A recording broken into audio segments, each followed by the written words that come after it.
안녕하십니까 성도 여러분, 좋은 아침입니다. 오늘도 성령님이 동행하신 하루를 보내시길 바라고요.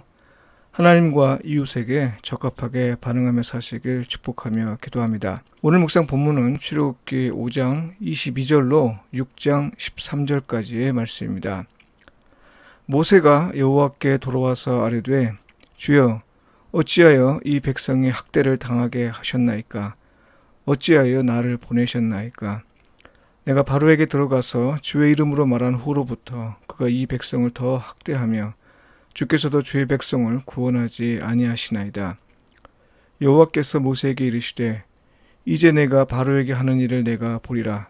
강한 손으로 말미암아 바로가 그들을 보내리라. 강한 손으로 말미암아 바로가 그들을 그의 땅에서 쫓아내리라. 하나님이 모세에게 말씀하여 이르시되 나는 여호와니라.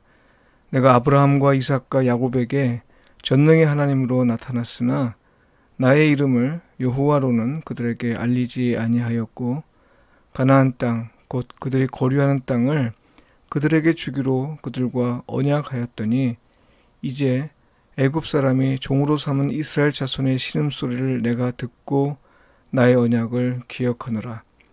그러므로 이스라엘 자손에게 말하기를 나는 여호와라. 내가 애굽 사람의 무거운 짐 밑에서 너희를 빼내며 그들의 노역에서 너희를 건지며 편 팔과 여러 큰 심판들로서 너희를 속량하여 너희를 내 백성으로 삼고 나는 너희의 하나님이 되리니 나는 애굽 사람의 무거운 짐 밑에서 너희를 빼낸 너희의 하나님 여호와인 줄 너희가 알지라. 내가 아브라함과 이삭과 야곱에게 주기로 맹세한 땅으로 너희를 인도하고 그 땅을 너희에게 주어 기업을 삼게 하리라. 나는 여호와라 하셨다 하라. 모세가 이와 같이 이스라엘 자손에게 전하나 그들이 마음의 상함과 가혹한 노역으로 말미암아 모세의 말을 듣지 아니하였더라. 여호와께서 모세에게 말씀하여 이르시되 들어가서 애굽 왕 바로에게 말하여 이스라엘 자손을 그 땅에서 내보내게 하라. 모세가 여호와 앞에 아뢰어 이르되 이스라엘 자손도 내 말을 듣지 아니하였거든 바로가 어찌 들으리이까? 나는 입이 둔한 자니이다. 여호와께서 모세와 아론에게 말씀하사 그들로 이스라엘 자손과 애굽 왕 바로에게 명령을 전하고 이스라엘 자손을 애굽 땅에서 인도하여 내게 하시니라. 이는 주님의 말씀입니다. 아멘. 하나님의 때에 겪는 불순종, 이 제목으로 말씀을 묵상하겠습니다. 모세의 출현은 이스라엘에게 희망이었습니다. 해방에 대한 갈망은 이제 현실이 될 것이기 때문이죠. 40여 년 만에 귀향한 모세의 출현은 백성들 사이에서 널리 퍼져 있는 구원자에 관한 기대가 현실이 되는 순간이었습니다. 기쁨과 가슴 설렘으로 가득했습니다. 그러나 안타깝게도 말입니다.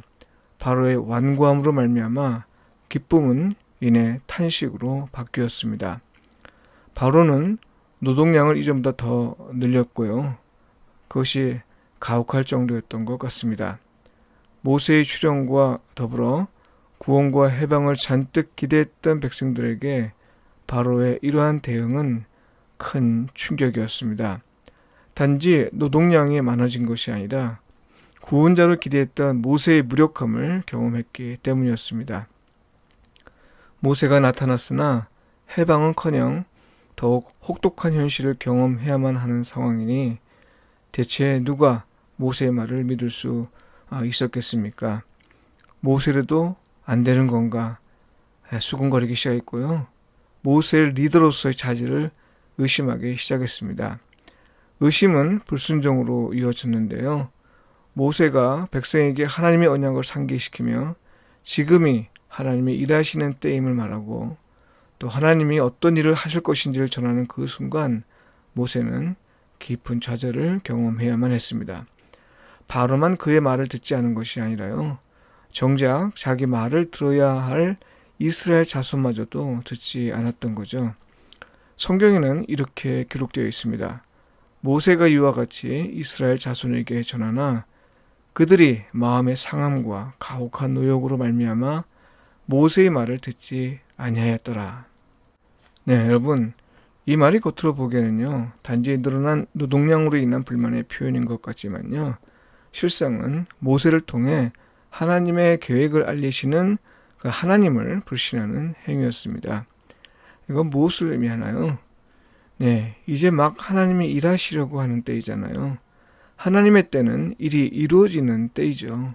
약속이 성취되고 말씀이 현실되고 불가능하게 여겨진 모든 일이 가능해지는 때, 네, 그때가 하나님의 때입니다.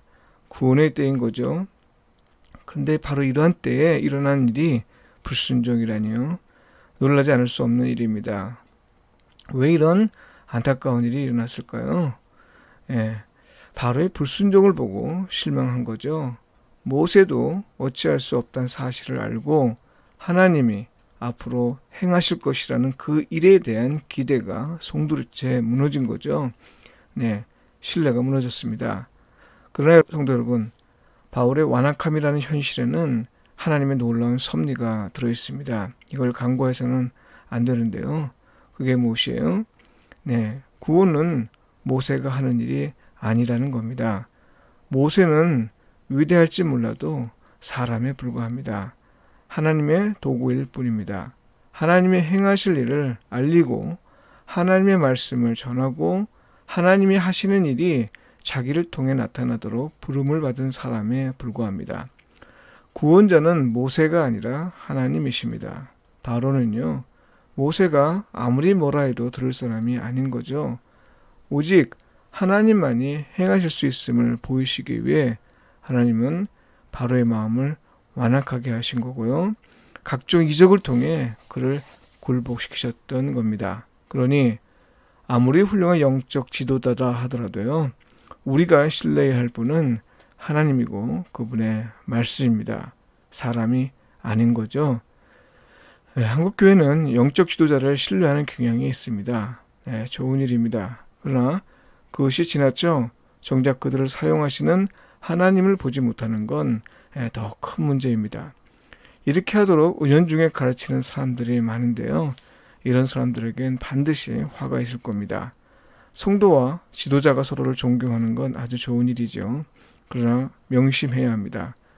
지도자는 단지 청지기일 뿐입니다. 일하시는 분, 일을 성취하시는 분은 오직 하나님이십니다. 그러니 신뢰할 분은 오직 하나님이고요. 또 그분의 말씀이어야 합니다. 이스라엘 백성은 바로 이 사실을 깨닫지 못했습니다. 그들은 모세를 신뢰했고요. 심지어 하나님처럼 여겼습니다. 이런 태도는요, 모세의 좌절을 하나님의 좌절로 받아들이도록 했습니다. 사람의 일이 한계에 이르렀을 때 바로 이때가 하나님이 행하실 때입니다. 성도 여러분, 이스라엘 자손에게 나타난 참으로 안타까운 일은요, 이제 막 하나님이 일하시려고 하는 때에 불순종한 겁니다. 이건요, 사람을 의지하며 사는 사람들에게 나타나는 공통적인 현상입니다. 대개 교회를 떠나고 신앙을 포기한 사람은요, 사람으로 말미암아 상처를 받고 사람에게서 절망을 경험한 사람들입니다. 이렇게 되면 하나님을 신뢰하기보단 포기합니다. 직분을 내려놓지요.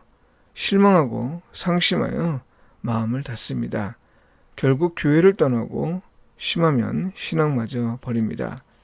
사람을 신뢰한 사람의 전형적인 모습인 거죠. 그러나 성도 여러분, 하나님의 뜻이 이루어지는 과정에서요, 만일 사람의 일에서 한계를 경험한다면 그건 이제 하나님이 일하실 때임을 알리는 사인입니다. 사람에게 실망하고 사람으로부터 상처받고 사람으로 인해 절망을 경험했다면요, 이제는 하나님이 일하실 때로 받아들이시고 하나님을 신뢰하며 더욱더 힘있게 약속의 성취를 기대하며 살아야 할 것입니다. 이것이 하나님을 신뢰하며 사는 사람에게 마땅한 일입니다. 기도드리겠습니다. 주님, 사람을 의지하지 않게 하시고 우리의 눈을 열어서 신앙생활에서 겪는 숱한 어려움 가운데서 하나님이 일하시는 걸 보게 하소서. 하나님의 때를 기대하며 살게 하소서. 아멘.